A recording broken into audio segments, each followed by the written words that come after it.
3 రోజులు శరీరం వేసుకోకుండా 1-2 రోజులు ఎవరన్నా ఆప్షన్ అయితే అవే తప్ప అందరూ ఎవరికొచ్చారు పెట్టుకుని ఆ యాత్రని మనం జయప్రదం చేసామండి. కొన్ని శక్తులు బయలుదేరి నన్ను దూరం చేయడం కోసం ప్రయత్నం చేశారండి. దురదృష్టం అది. అంచేత బయటకు వచ్చేసినా కూడా ఒక మాట కూడా ఎప్పుడు వారు అనలేదు.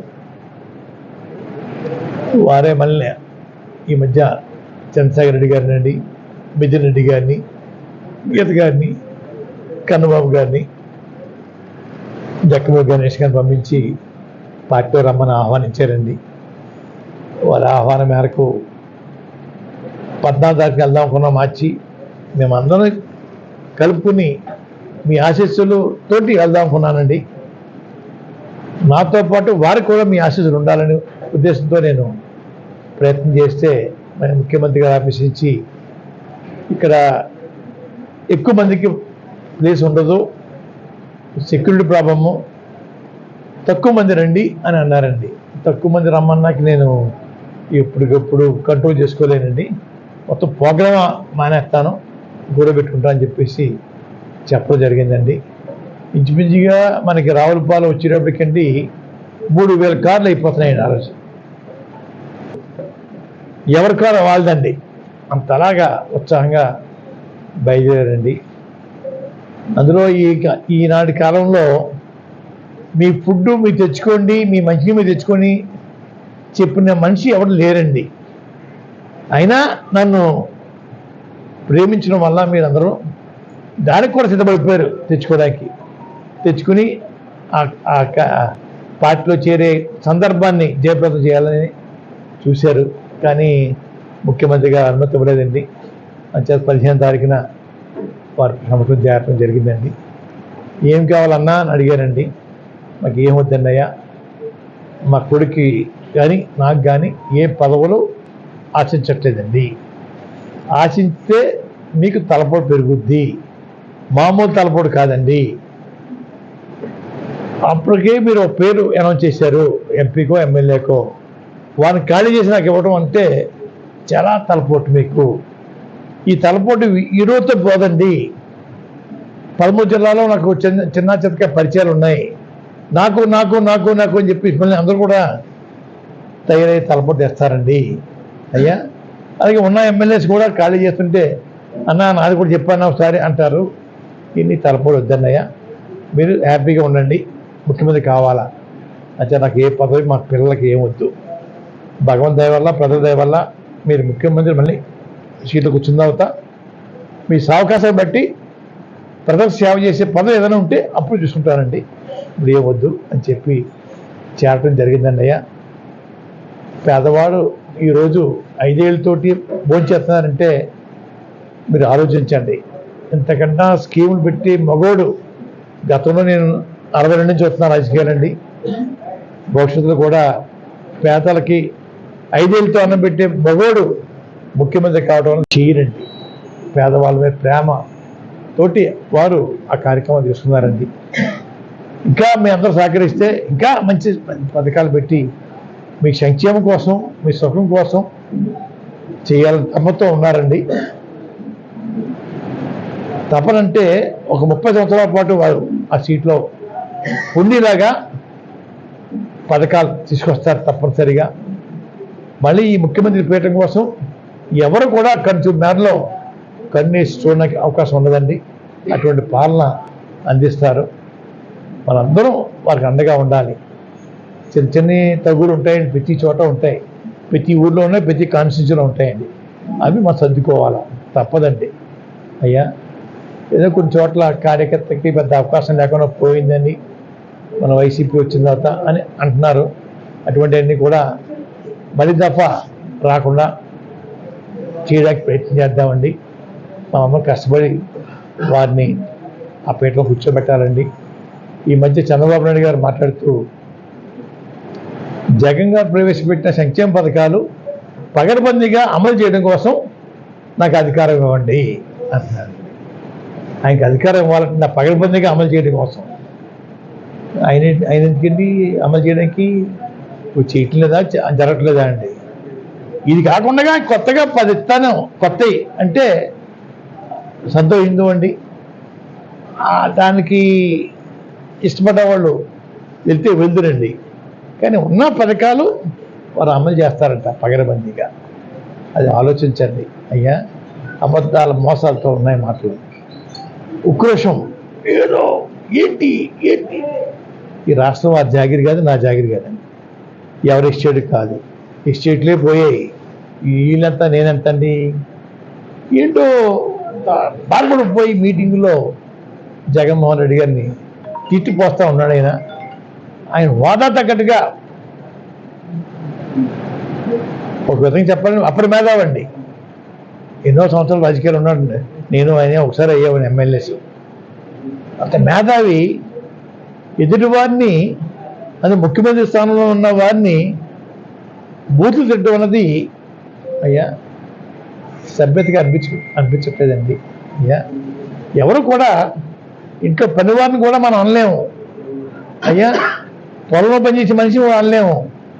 అటువంటి బూతులు అయ్యా అంత హీనాతీనంగా మాట్లాడటం అంటే అధికారం పోయింది, నోళ్ళు ఎండిపోయాయి, అర్జెంటుగా అధికారం కావాలా, అధికారం కావడం కోసం అబద్ధాలు చెప్పి దాన్ని నిజంగా చెప్పడం కోసం ప్రయత్నం చేస్తూ ఉన్నారు.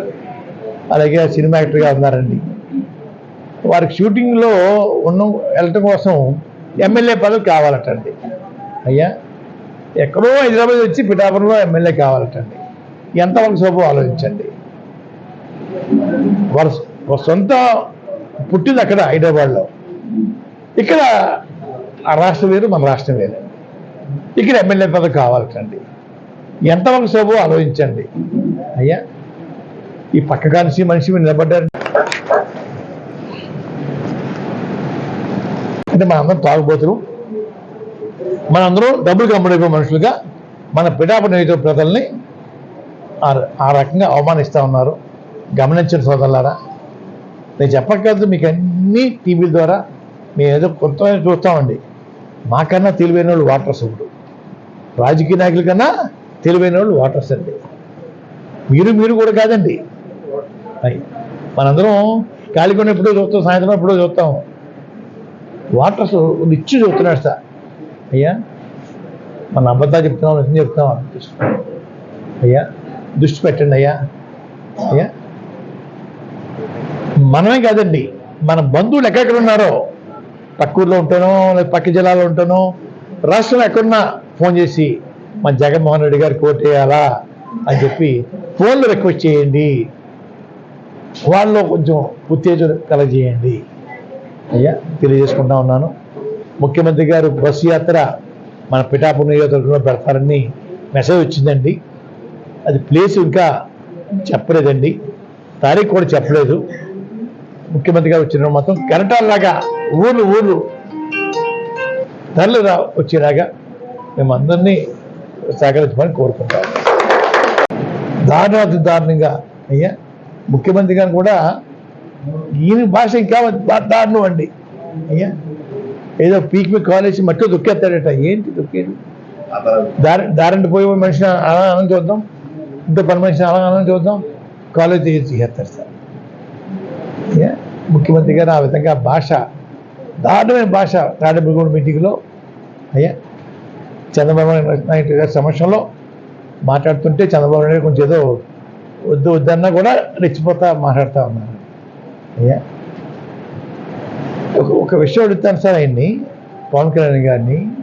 ఈ పౌరుషం, ఈ కోపం, ఈ పట్టుదల ఆ రోజు హైదరాబాద్లో మీకు అవమానం జరిగినప్పుడు ఏమైపోయాయి? ఆ రోజు హైదరాబాద్లో వీరికి అవమానం, ఘోరంగా అవమానం జరిగినప్పుడు ఈ పౌరుషం, ఈ పట్టుదల, ఈ ఆవేశం ఎక్కడ పోయారు అడుగుతా ఉన్నా. అవమానం చేసిన ఇంటికి వెళ్ళి కొంతకాలం కొన్ని సంవత్సరాలకి మళ్ళీ టిఫిన్ తింటామా? ఎంత దారుణం సార్. అటువంటి అవమానం బహుశా సామాన్యులు కూడా జరిగి ఉండదండి. అటువంటి అవమానం జరిగినప్పుడు ఏమి మాట్లాడలేదా పెద్ద మనిషి?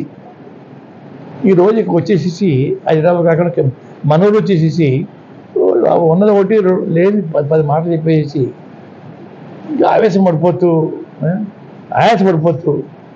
మాట్లాడుతూ ఉన్నారు. అయ్యా నేను మాట్లాడుతుంటే సినిమాలో ఒక చిన్న క్యారెక్టర్ వేసే ఒక అజీన్ ఉన్నాడు, ఆయనతో తిట్టిస్తున్నాడు సార్ నన్ను.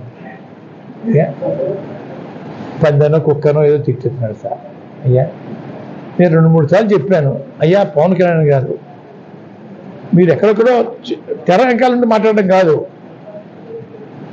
ప్రెస్ మీట్ పెట్టి నన్ను తిట్టండి, నన్ను ప్రశ్నలు అడగండి, అన్నింటికి సమాధానం చెప్తాను. మళ్ళీ నేను అడిగే ప్రశ్న మీరు సమాధానం చెప్పాలి. తెరచాటు ఉండి క్లబ్బులు నడుపులతో మీరు మాట్లాడించకండి, సినిమాలో చిన్న పాత్ర వేసేతో మాట్లాడించకండి. దమ్ము ధైర్యం ఉంటే మగవాళ్ళు అయితే ప్రెస్ మీద పెట్టండి, పెట్టి నన్ను తిట్టండి, నన్ను ప్రశ్నలు అడగండి, ఆ ప్రశ్న సమాధానం అన్నింటికి సమాధానం చెప్తాను. మళ్ళీ నేను అడిగే ప్రశ్నలు మీకు సమాధానం చెప్పాలా. అప్పుడు 2-3 సార్లు వారిని కోరానండి, మీడియా ద్వారాని. స్పందన లేసారు కదా, బూతులు ఎక్కువ తిట్టుతుంటా ఉన్నారు. కాలవే చెప్పాలి తీర్పు. అయ్యా మన పిఠాపురం ఓటర్లు అమ్ముడైపోయే ఓటర్లుగా వారు ₹1,00,000 ఓటు చొప్పున కొనేస్తారు చంద్రబాబు నాయుడు గారు, జగన్మోహన్ రెడ్డి గారు. కోట్లాది రూపాయలు కుమ్మిలించేస్తాడు ఆయన అని చెప్పి చెప్తూ ఉన్నారు. మనందరం అమ్ముడైపోయే మనుషులాగా వారు మాట్లాడుతూ ఉన్నారండి. ఈరోజు అన్నానికి ఎవరికి లోటు లేదు, అంత అమ్ముడు బతుకు ఎవరికి లేదండి. అయ్యా ఎక్కడో ఒకడో ఇద్దరో ఉంటారు, ముసలుడు పాపం పేదవాళ్ళు ఉంటారు. అయ్యా రెండోదండి, అధికారం ఆ కూటమికి వచ్చేస్తే స్వచ్ఛమైన సారా అందిస్తారటండి. అయ్యా మంచి పథకాలు తీసుకొస్తాను,